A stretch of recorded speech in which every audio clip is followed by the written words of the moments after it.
So you started your worm bin a few months ago, you've got your first harvest. Now what are you going to do with all your vermicompost and worm castings? Well, I'm going to show you the 7 things I do in my garden with my vermicompost. And the first thing you need to do is you need to have a storage container.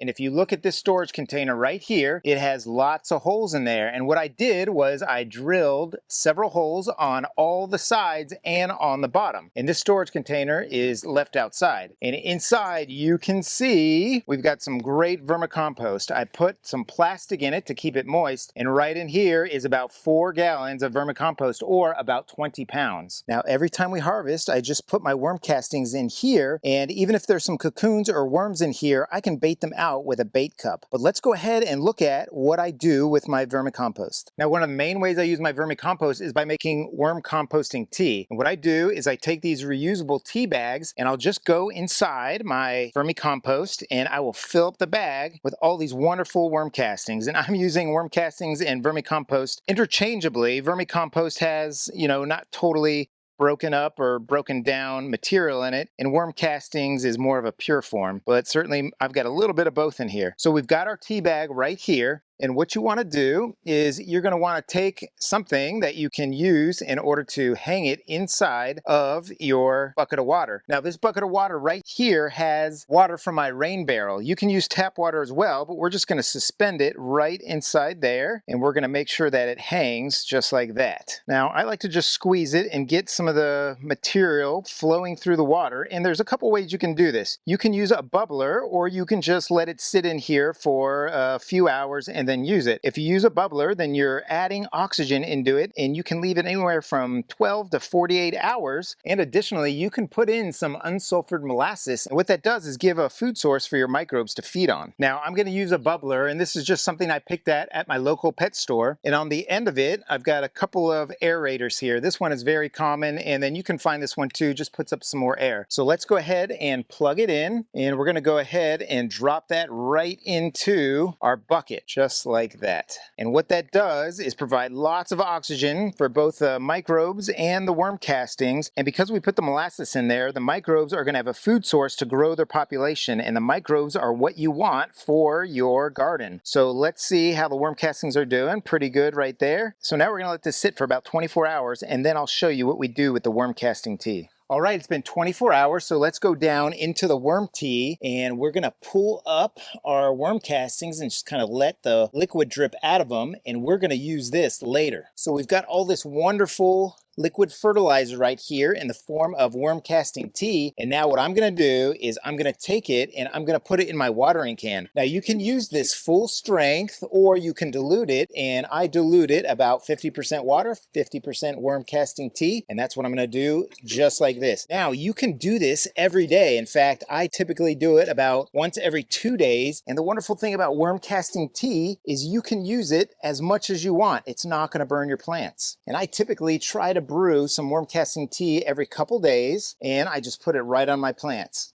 We got extra for my lettuce and my broccoli, so I'll do that over here. I love feeding my plants liquid garden gold. Now we are in the middle of February, and I am really impressed with how the garden is going, especially over here. These are my tomato plants. If this was the middle of spring, I would be a little disappointed, but this is February and I've got tomatoes on here, and probably in a month, we are gonna be able to eat fresh tomatoes. Really cool. So one of the things you saw me do there was water right on the leaves. Don't normally do that with tomatoes, but with this, the tomatoes are gonna uptake this awesome liquid garden gold. I'm gonna finish watering my garden with this awesome worm casting tea, and when we're done, I'll show you what I do with that leftover vermicompost in the tea bag. So we're here at one of my peach trees. You can see it's February and we're just getting some blooms, and I've got our little tea bag full of vermicompost. So let's go ahead and open it up, and what we're gonna do is put it right around the base of this tree, just like this. And now we're just gonna kind of scratch it into the surrounding dirt that is right there, just like that. There we go. Because I don't want to waste any of the vermicompost that we use to make our worm tea. Now that I've kind of scratched it in, we're going to take my hose right here, and we're just going to go ahead and water it in. And while I do that, I'll rinse off my fingers as well, because we want this vermicompost to drain right in and all the great microbes in there as well. And if there's any worms that happen to make it in the tea bag, I did see one, they're still moving. They got oxygen because I used the bubbler, and they'll just find their way right down into the ground here. So there we go. There's another way we use our vermicompost from the worm tea that we used. So now let's go to the next way I use my worm castings or vermicompost. One of the best ways I like to use my vermicompost is to refresh my old potting soil. So we've got a couple of pots here, hanging pots that had flowers in them, and we're just gonna take out the flowers that were in here, and we're gonna use all of this soil in here in order to create fresh, good soil that we can use again. So let me go ahead and get both of the flowers out, and we're gonna use all of their soil. All right, so first thing I have to do is break it up and get all of it out of here. Now, we bought these about 2 years ago, so I have no clue what kind of soil they have in here, and it looks like it was probably a lot of peat moss, which is what is typically used in potting soil along with forestry products and other things like that. So let me just shake it out and get as much as I can out, and all of this I'll just throw in my regular compost. All right, here's the other one, and we'll break it up real good. There we go. I think we've got most of the soil there, and what I'm doing now is just I'm kind of like evaluating the volume that's in here, and one of the things I notice is there's not a whole lot of perlite in there, and I like perlite in my potting mixes to kind of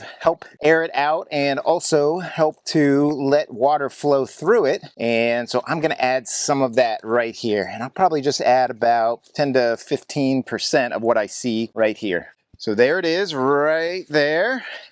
We've got that. I'm just going to mix it in, taking out some of these weeds as well. And then right here, we have our secret weapon. Here is our vermicompost. And again, I'm gonna put in probably somewhere around 10 to 20% of the total volume of this soil, but I'm gonna make that vermicompost. So let me just pile it in here. I think most of this came from our urban worm bag, and that was really fun to harvest because we got about 20 pounds. And there we go. Just like that. I think that right there looks like somewhere between 10 and 20%. And now we're just gonna mix this in. And this is fantastic because we are adding all kinds of great microbes and nutrients into our old potting soil that had been in there for probably 2 to 3 years. I think that's how old those plants were. And then we are just gonna add this right back to those pots, and we're gonna be able to plant some flowers in there, or even just add seeds right to it and let the flowers grow like that. So this is a fantastic way to use your worm castings or vermicompost. So check it out right there. That looks like some rich potting soil that anybody would love to use in their garden pots. So let's fill up our pots again, just like that. And I bet you we're gonna have some left over because we put some good volume in here. There we go, 1 and 2, just like that with some left over. So let's go ahead and check out the next way I like to use my vermicompost. Now, one of the easiest ways to use your worm castings is when you're planting your seedlings. So let's go ahead and plant these Brussels sprouts, and I've got a spot right here. So I'll get my garden knife going just like that and create my hole. There we go. I really love this gardening knife. And there we go, good enough. And we'll go ahead and go right into our worm castings. And I'm just gonna go in here and take a handful just like this. We'll put it in the hole, and then I just kind of mix it up just like that. So let's poke out this Brussels sprout seedling just like that. And we're gonna go ahead and plant it perfectly just like that. Perfect, so I'm just gonna mound it up.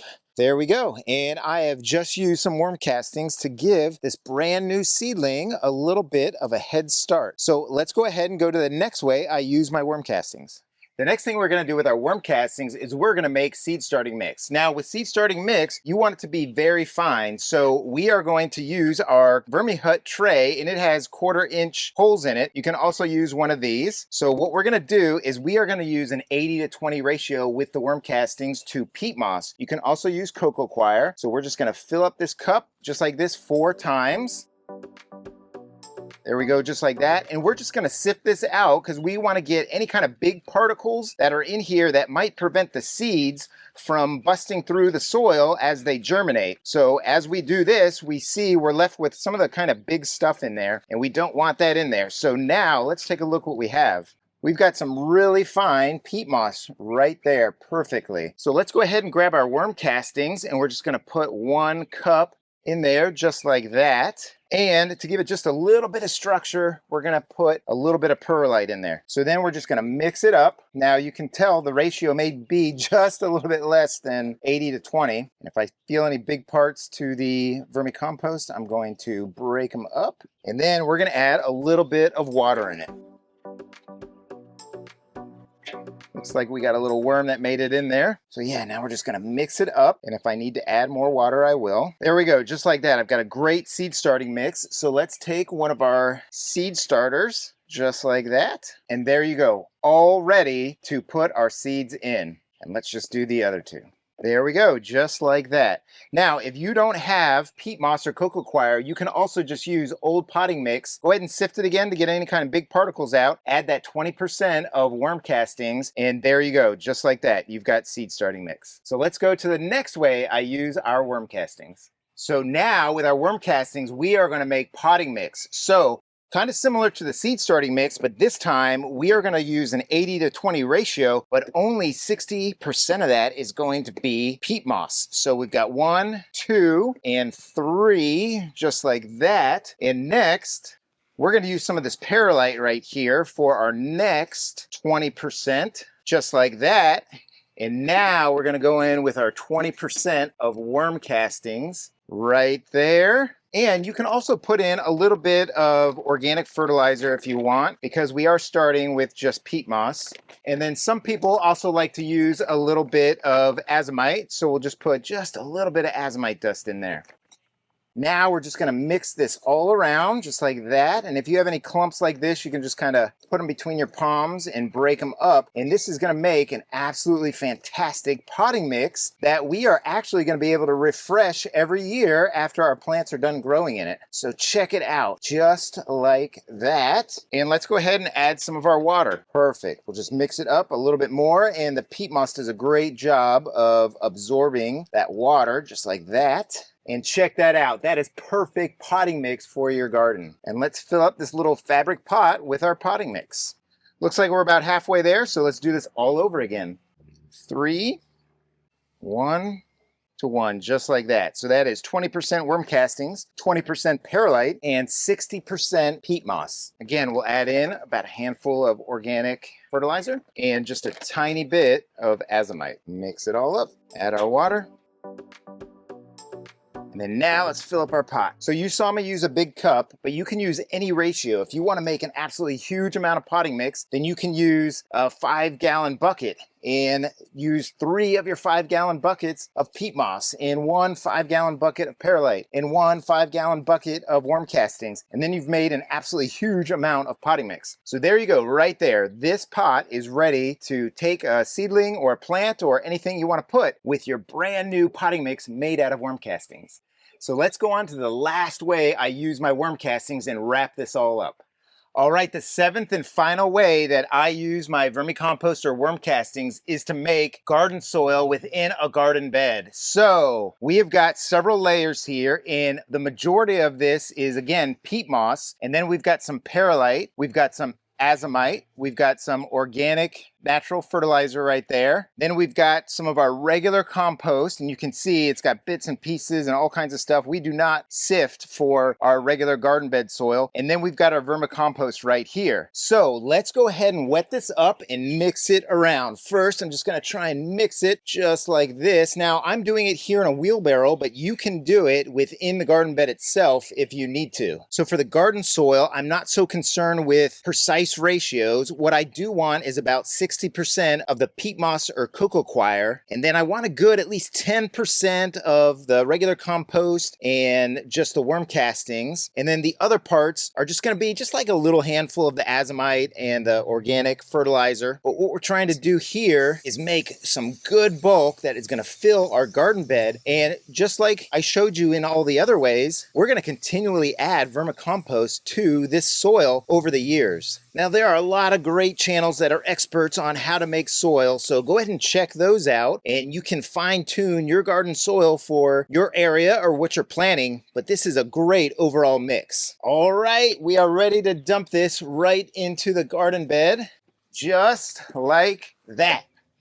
Check it out. I absolutely love it. Now, I have showed you 7 ways to use your worm castings and lots of equipment. I'm going to put all of that in links for you to check out. I'm an Amazon affiliate, and that helps out the channel. And if you're just getting started with vermicompost, go ahead and check out this video right here to show you how to get started. And if you enjoyed this video, go ahead and hit like and subscribe. So I hope you all have had a great day. I hope your worm bins and your gardens are doing fantastic. So happy vermicomposting, everybody. Take care now.